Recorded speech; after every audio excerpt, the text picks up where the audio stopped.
Okay, so as I searched for the magazine that I was to for the discussion question, I came across this article, and it's titled "When Silicon Valley Took Over Journalism: How the Pursuit of Digital Readership Broke My Century-Old Magazine and an Entire Industry."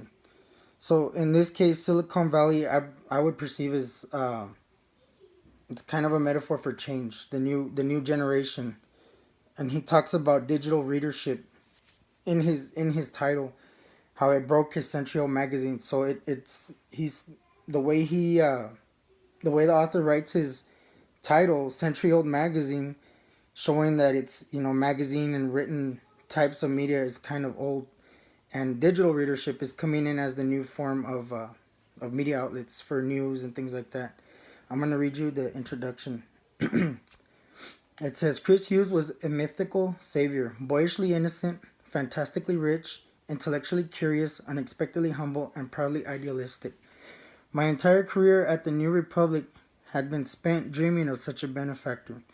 For years, my colleagues and I had sputtered our way through the internet era, drifting from one ownership group to the next, each eager to save the magazine and its historic mission as the intellectual organ for hard-nosed liberalism.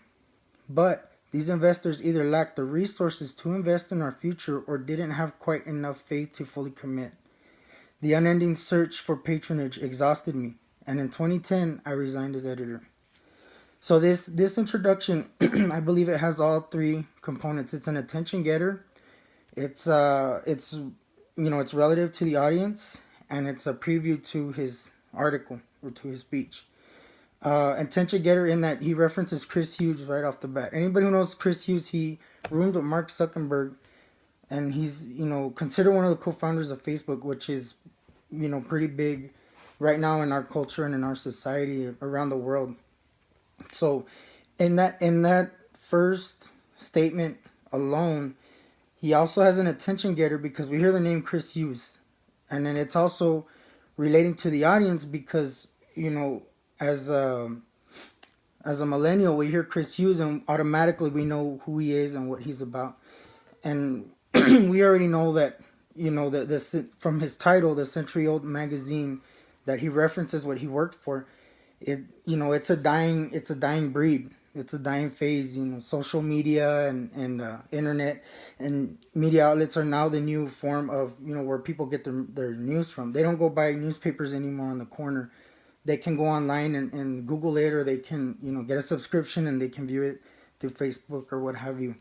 So the introduction sets you up for that, how the new Silicon Valley, the new generation is affecting journalism, in that it's phasing out the traditional editor. I'm gonna write my paper, the editor is gonna look at it, and then it's gonna get published, and it's going straight to internet. So it's a lot faster and it's a lot more convenient. And then his last statement, he says, "The unending search for patronage exhausted me, and in 2010 I resigned as editor."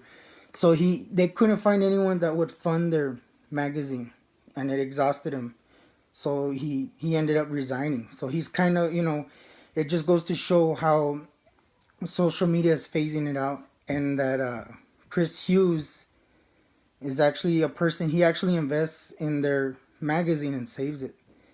So that's the article that I chose, and that's it.